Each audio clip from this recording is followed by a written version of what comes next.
kwitabira kamo umukuru w'igihugu yateye abanyamigambwe avuga ko n'abatari muri leta boterera ivyiyumviro kugira igihugu gitera imbere. Nick Paul Kazimiri Nicayenzi arongoye umugambwe MPH yaratunganije ikiganiro n'abamenyesha makuru kuri uwa 21/0 umwaka wa 2021 kugira ngo aterere ivyiyumviro kucokorwa kugira igihugu gitera imbere na cane cane mu vy'ubutunzi no mu kurwanya agashomeri. Kubwiwe ikibazo gihanze abarundi muri kino gihe ni ikibazo c'ubukene, agasaba leta gushiraho ubushikiranganji bwihariye bujejwe guhangana n'ico kibazo. Ikibazo nyamukuru gihanze abarundi n'abarundikazi niba kironde kuko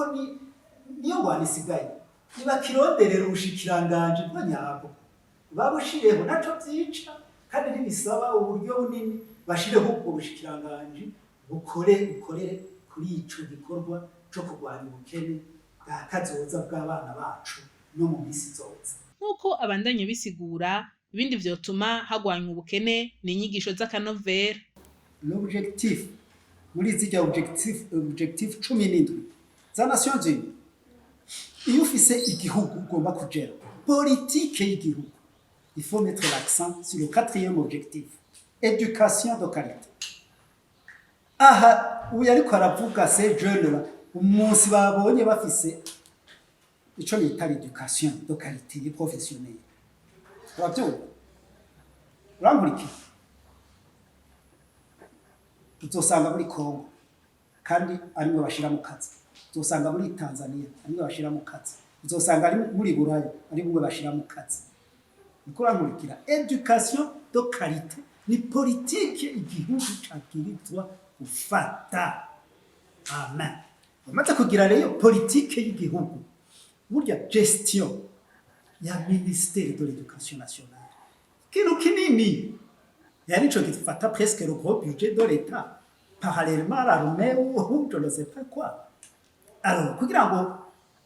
urazi ingorane z'abantu ureke z'abarundi gusa, ingorane z'abajya abantu burya bwana bwacwizwe buja muri maternelle primaire secondaire formation professionnelle n'ibindi utayobeye birakeneye umuntu aguma hafi kuko urya zobari ivyo nakubari agaca agenda muri recherche scientifique, agaca agenda muri formation doctorale, agaca agenda mu bindi ntazi ntakubari ejo ni wamusaba rendez-vous pour une question cruciale azomuronka 2 semaines après kuko afise izindi priorité, afise izindi ngorane. Alors jewe mbona kugira tuvyoroshe kweri kandi muzu mpende kibuze nguvuge ngo ni budget bitwara no abakozi ni babandi abandi bongeramo quelque aménagement ari babiri batatu bane pas plus ko nawo nyene usanga hari abandi turiko turagenda muri pension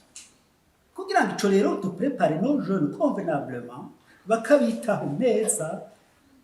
tugaruke kuri burya bushikirangana nkuko byamye hareke kuzaharaba instabilité. Ikindi ngo leta yoshira imbere kugarukana incabwenge ziri hanze y'igihugu kugira zize gufasha mu vyo guteza imbere igihugu. Hariho incabwenge ziri hanze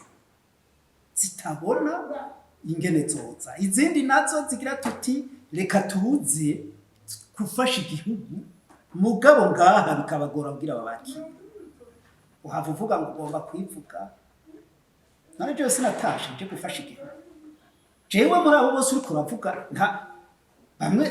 baramaze kubabona abo narihiya twarihiye amashuri dufashijwe na Luxembourg kugira bige kaminuza bagaheza, harimo n'aba professeur d'université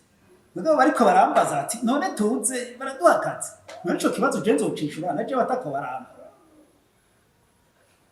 wankurikiye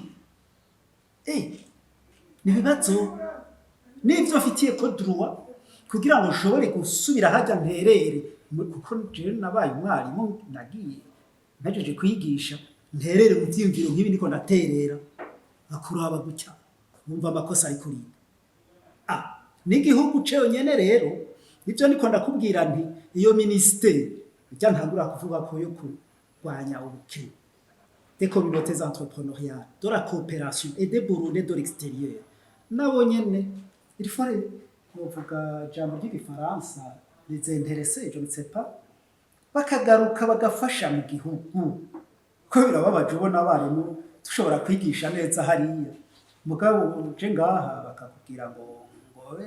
bite tubafashe tubazane enfondoro tu nigeze kukubwira ndiko tukibazo c'ababa hanze bari hanze je sinkunda abantu narahabaye birakwiye ifuko kandi umukuru w'igihugu ndamushimira kuri ico gikorwa agira des efforts kugira bagaruke yarahamagaye nibaze mugabo biragoye niwaze ubeho gute niho rero mvuga nti iyo ministeri yo kizirafasha habe meme enfondoro tu ibindi bihugu byose birabigira